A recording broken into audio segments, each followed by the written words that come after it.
மக்களே இங்கே பாருங்க, நான் இண்டக்ஷன் குக்கரில் சாதம் பருப்பு தண்ணி வச்சுட்டேன். குக்கரில் வந்து பார்த்தீங்கன்னா ஸ்டீம் நல்லா வருது.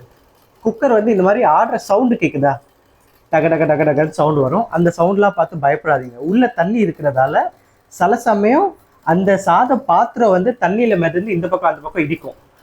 ஸ்டீம் இப்போ நல்லா வருது. நம்ம இப்படி கை வச்சாலே தெரியும் ஸ்டீம் வருதான்னு. நான் வர டைமில் இந்த மாதிரி மேலே வெயிட் வச்சிடுறேன். சிலர் சொல்லுவாங்க ஆரம்பத்திலே வச்சிடலாம் இந்த கருப்பு மூடிய வெயிட்டுன்னு சொல்லுவோம் நம்ம தமிழில். ஆனால் நான் வந்து நல்லா ஸ்டீம் வந்ததுக்கப்புறம் வைப்பேன். இப்போ வச்சோடனே பாருங்கள், விசில் கொஞ்ச நேரம் பார்ப்பேன். கொஞ்ச நேரத்துக்கு அப்புறம் நல்லா சூடானதுக்கப்புறம் நான் 600 டிகிரி இருக்கிறத 1000 டிகிரிக்கு வச்சுருவேன்.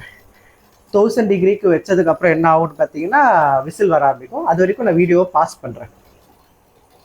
மக்களே, இந்த வீடியோவில் நல்லா ஊற்று பாருங்க. அந்த வெயிட் வச்ச இடத்துல ஸ்டீம் வரும்போது அங்கே தண்ணி வரும். சில சமயம் தண்ணி நல்லா வழியும். அதெல்லாம் பார்த்து பயப்படாதீங்க. அந்த வழியிற தண்ணி வந்து வெளில கொட்டக்கூடாதுன்னு தான் பார்த்தீங்கன்னா இந்த ப்ரெஸ்டீஜ் ஸ்வச் பாரத் இல்லை, ப்ரெஸ்டீஜ் பாப்புலர் ஸ்வச்னு இந்த குக்கர். இந்த பக்கம் வரேன், எங்கே இருக்குது குக்கர் பேர் தெரியுதா? Prestige popular Swachh. ஆமாம், தண்ணி அந்த மேலேருந்து வர தண்ணி கீழே வழியக்கூடாதுன்னு தான் பார்த்தீங்கன்னா இங்கே வந்து உள்பக்கமாக ஒரு சப்பி போன மாதிரி இருக்கும். தண்ணி வந்து மேலேயே நின்றுடும். நான் இப்போ என்ன பண்ண போகிறேன், 600 இருக்கிற இந்த டெம்பரேச்சரை 1000 ஏற்ற போகிறேன். கொஞ்ச நேரத்தில் ஸ்டீம் வரும், நீங்களே பாருங்கள். அது வரைக்கும் வீடியோவை நான் பாஸ் பண்ணுறேன். இங்கே விசில் வருது பாருங்கள். புதுசாக சமைக்கும் போது இந்த மாதிரி சின்ன சின்ன விசிலாக வரும். அரை விசில் மாதிரி தான் வரும். அதை பார்த்து பயப்படாதீங்க. அரை விசிலாக வந்தால் 7 விசில் வைங்க. முழு விசிலாக வந்தால் 5 to 6 விசில் வைங்க. கொஞ்சம் கொஞ்சமாக விசில் பெருசாக வந்து பாருங்கள். இப்போதைக்கு எவ்வளோ விசில் வந்திருக்குன்னா 2 அரை விசில், ஒரு முழு விசில் 2. இப்போ வந்தது 2.5. இந்த மாதிரி தான்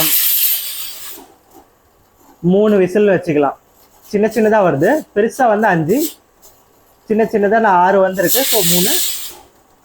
இது கொஞ்சம் பெரிய விசில் 4 விசில், 4.5,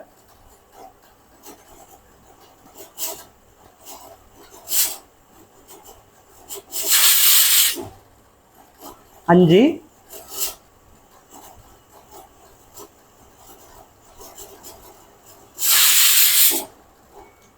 5.75,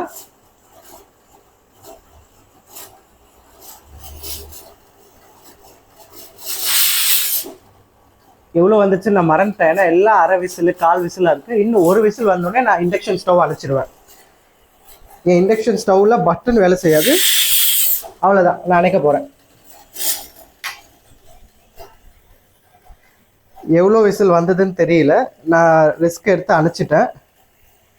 ஸ்ட்ரைட்டாக நான் ஸ்விட்ச் அணைச்சிடுவேன். ஏன்னா இண்டக்ஷன் ஸ்டவ்வில் பவர் பட்டன் சில சமயம் சரியாக வேலை செய்யாது. இப்போ ஒன்றும் இல்லைங்க, இந்த விசில் மட்டும் ஞாபகம் வச்சுக்கோங்க. இந்த விசில் ஒரு பிரச்சனை இருக்குது. என்னென்னா ஆரம்பத்தில் இந்த மாதிரி அரை விசில், 3/4 விசில் வந்து கன்ஃபியூஸ் பண்ணும். நல்ல பெரிய விசிலாக வந்தால் 5 வைங்க. அரை விசில், 3/4 விசில் வந்தால் நீங்களே ஒரு குத்து மதிப்பாக ஒரு 7, 8 அப்படி வைங்க. அதுக்கப்புறம் அவ்வளோதான், குக்கர் அணைச்சாச்சு. இப்போ வந்து நான் நெக்ஸ்ட்டு வந்து குளிக்க போயிட்டு வந்துடுவேன். குளிச்சுட்டு வந்ததுக்கப்புறம் இது ஆறிடும். ஆறினதுக்கு அப்புறம் தான் இதை எடுக்கணும். மேலே இருக்கிறத இப்பயே எடுக்கக்கூடாது. ஃபுல்லாக இந்த ஒரு சவுண்டு வருது பாருங்க, அந்த மாதிரி ஒரு சவுண்டு வரும். அப்போது மேலே இருக்கிற அந்த கருப்பு வெயிட்டை எடுக்கக்கூடாது. நல்லா ஆறினதுக்கப்புறம் எடுங்க. நெக்ஸ்ட்டு சாதம் எப்படி வந்திருக்குன்றதை நெக்ஸ்ட் வீடியோவில் காமிக்கிறேன். Tata, bye bye.